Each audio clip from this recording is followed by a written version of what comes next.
Welcome back to my channel. Did you know that a considerable proportion of modern prescription drugs actually come from plants? From painkillers to heart medicines, nature has always been our greatest chemist. In today's video, I am going to speak about one such remarkable tree known as Baheda, Terminalia bellirica, which is also commonly known as Beleric Myrobalan. In India, its other names include Baheda in Hindi, Bhomora in Assamese, Taremathi in Kannada, Thani in Malayalam, Tadi in Telugu and so on. It is used in several traditional medicines to cure various ailments. In Ayurvedic medicine, it is called Vibhitaki, the fearless herb, meaning it removes the fear of diseases.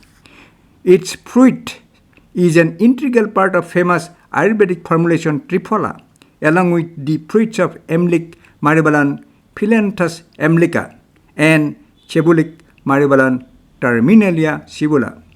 As per ancient Ayurvedic text, its fruits have properties to alleviate diseases, bestow longevity, intellectual ability, and strength. It also has considerable uses as pharmaceuticals and nutraceuticals. In this video, apart from its medicinal uses, I will also deal with other important and interesting aspects, including its growing tips. It is a large deciduous tree with a massive dome-shaped crown growing between 12 meter to 50 meter in height with up to 3 meter diameter. The trunk of older trees is often buttressed.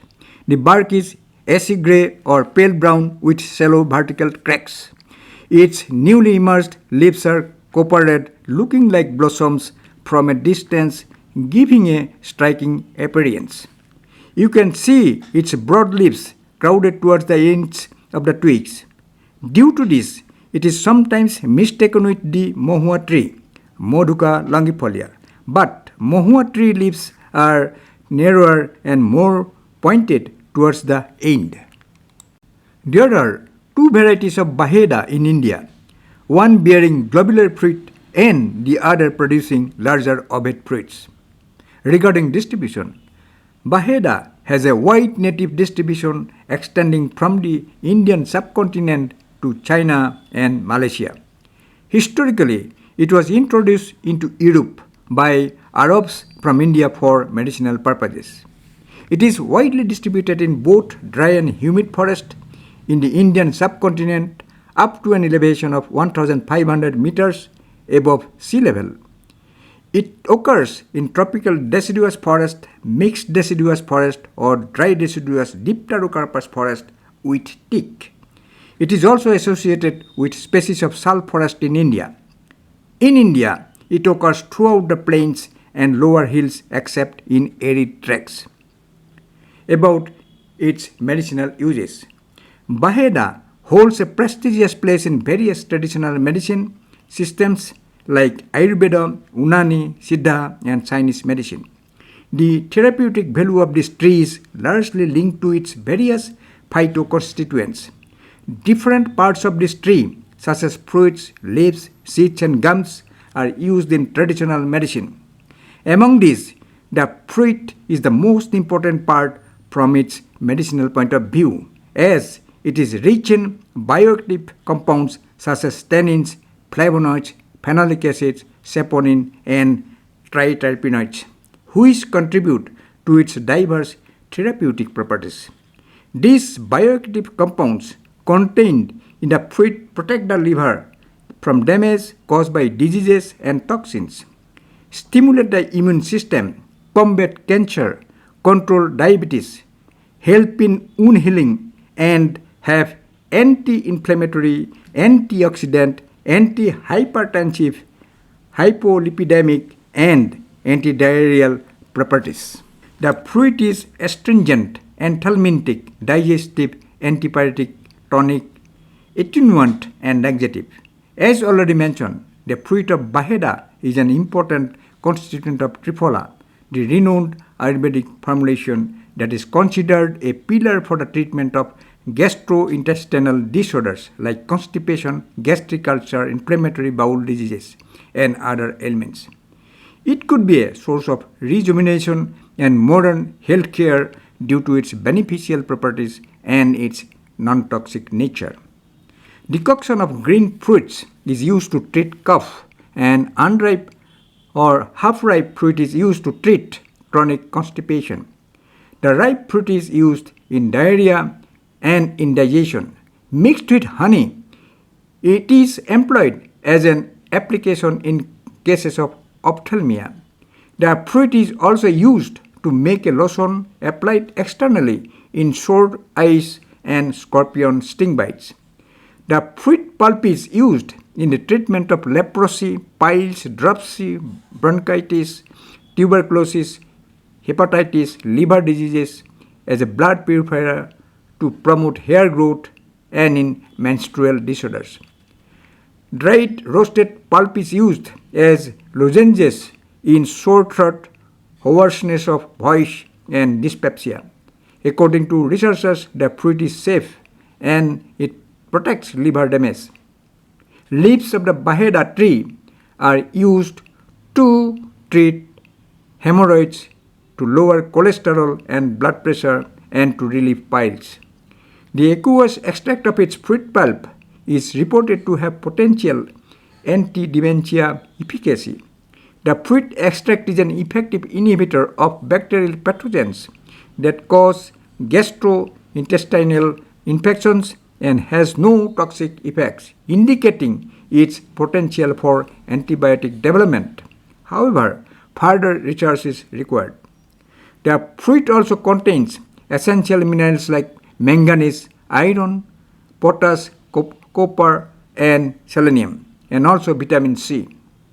Bark gum and seed oil are applied in joint pain and stiffness.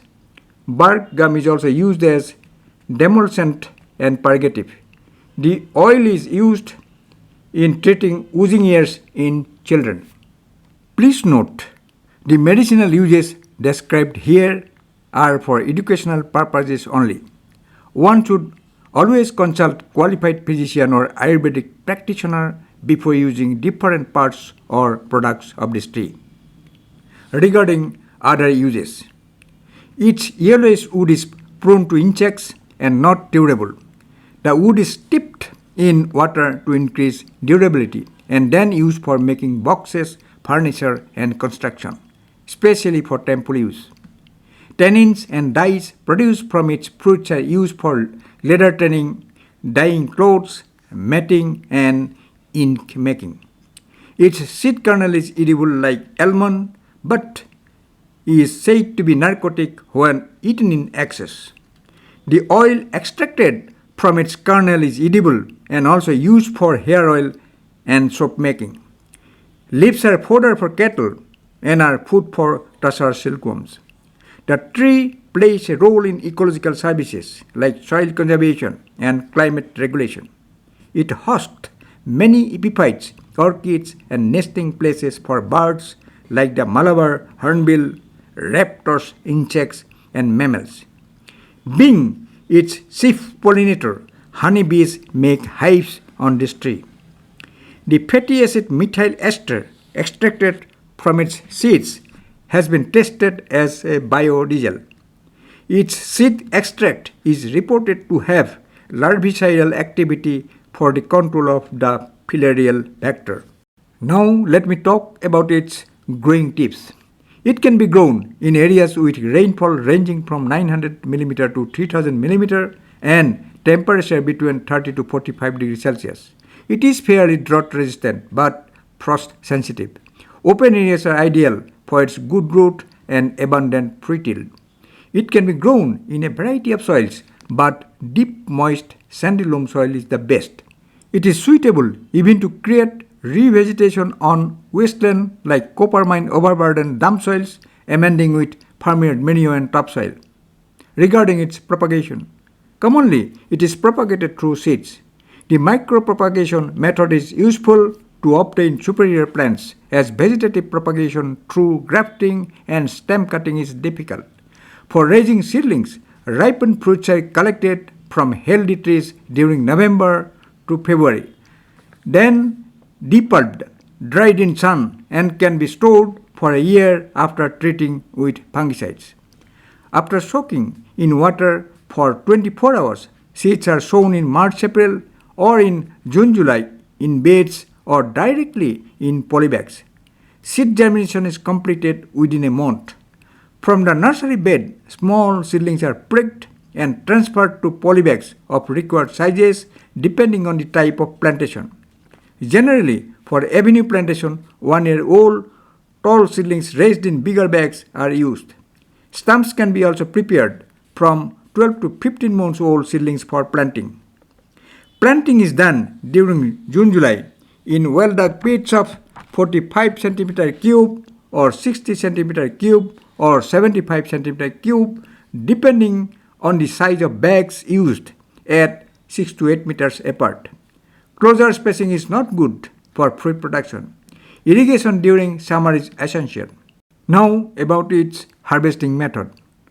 Fruit harvesting is usually done during November to February when fruits turn greenish gray. After collection, fruits are sun-dried and packed in airtight bags. The dried fruits are processed and powdered to make herbal products like Triphala surna, bibitaki powder, etc. Fruits are also used in tanning, pharmaceutical and cosmetic industries.